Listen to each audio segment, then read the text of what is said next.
Hey guys, welcome back to my channel. Today's video is going to be how I set myself up for success for test 2 on the class that I'm failing. If you guys are interested, let's get into the nitty-gritty. So I've been trying to evaluate what I must have done wrong to get a 75 on my A&P test on test number 1, which we did on week 6. We have test number 2 on week 8. So for test number 1, we had 4 lectures that we went over, and then for test number 2, we only had 3, and one of them was kind of short. So I'm thinking that there will probably be around the same amount of questions, but maybe, spread out amongst the 3 lectures. It will make it maybe just a little easier than test number 1. So I'm banking on that.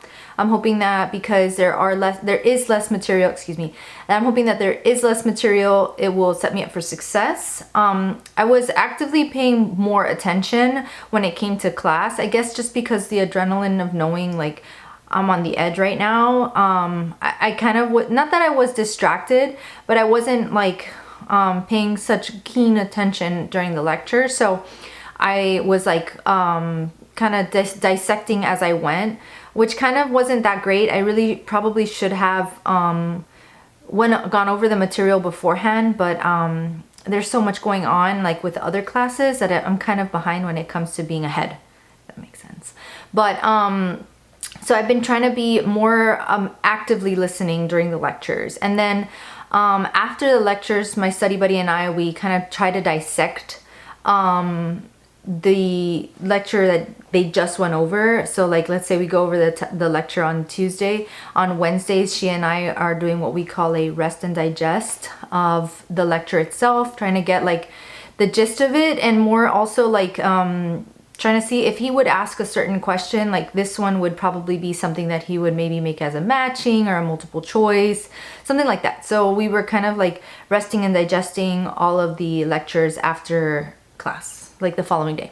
So yeah, we were doing that, and it seems to be working well. I stopped doing the flashcards. I was making flashcards of every single bullet point within the lecture. So essentially I had the whole lecture in bullet point form.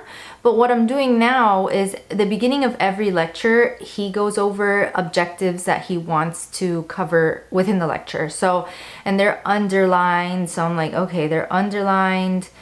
Let's kind of make the objective section and make that like an outline. So then as we're reading the lecture, we'll say, hey, he said that he wanted to like know the difference between arterial vessels and venous vessels, like the different types of muscle walls and whatnot. So we stopped, filled in the outline with what the answer was within the lecture. So then at the end, we had the objectives like in a long like outline form.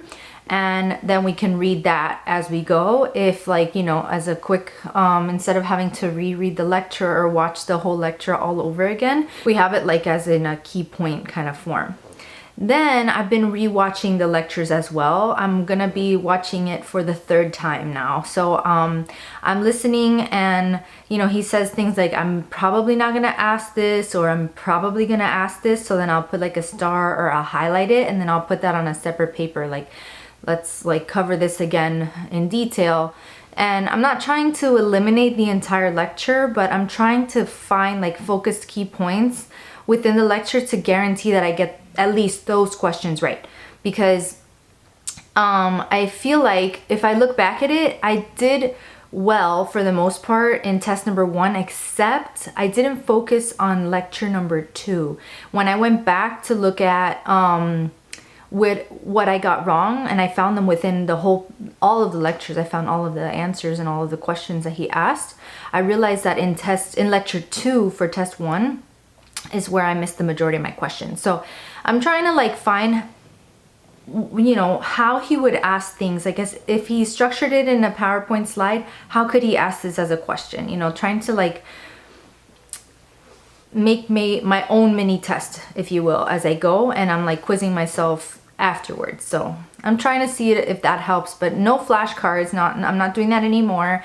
I do have the outline, like a key point of the lectures, and I'm re-listening to all of them all over again. And it's it's nice because I could pause it, take a break, go to the bathroom, have something to eat, you know. It's like I don't have to sit and lecture again, and I put it on a little bit faster speed because he talks a little slower for us to understand. So when I'm re-listening to it, I don't need to listen to it at that slow pace that he had it in lecture. So I could just, you know, listen to it quickly and take my notes as I go, and like I said, just make like an analysis of how he could ask this as a question.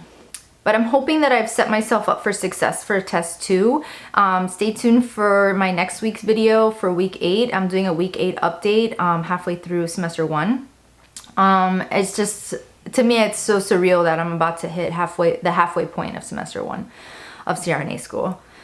But I'm just trying to make sure that I can make my test 2 as optimized as possible, since there is only 3 lectures within this test. And not that I'm gonna be listening to like too much advice coming from the upperclassmen, if you will, but they did say that anatomy and physiology gets easier throughout the semester. Hoping that that's true. So I'm excited to take this test to prove that this strategy is working better than the last one, and that I do so much better that I'm in a passing grade.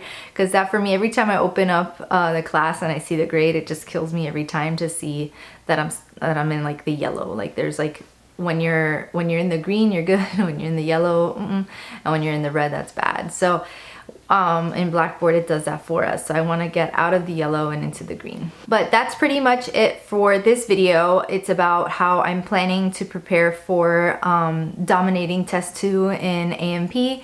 I need to get this grade above a B so that I could average out the 2 of them in a passing grade, but I know that I can do it. And anything I set my mind to, I know I can succeed in. So I'm excited, and I look forward to giving you guys an update in week 8 about my success.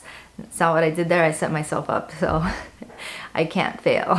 But that's it for this video, and I will catch you in next week's video. Bye.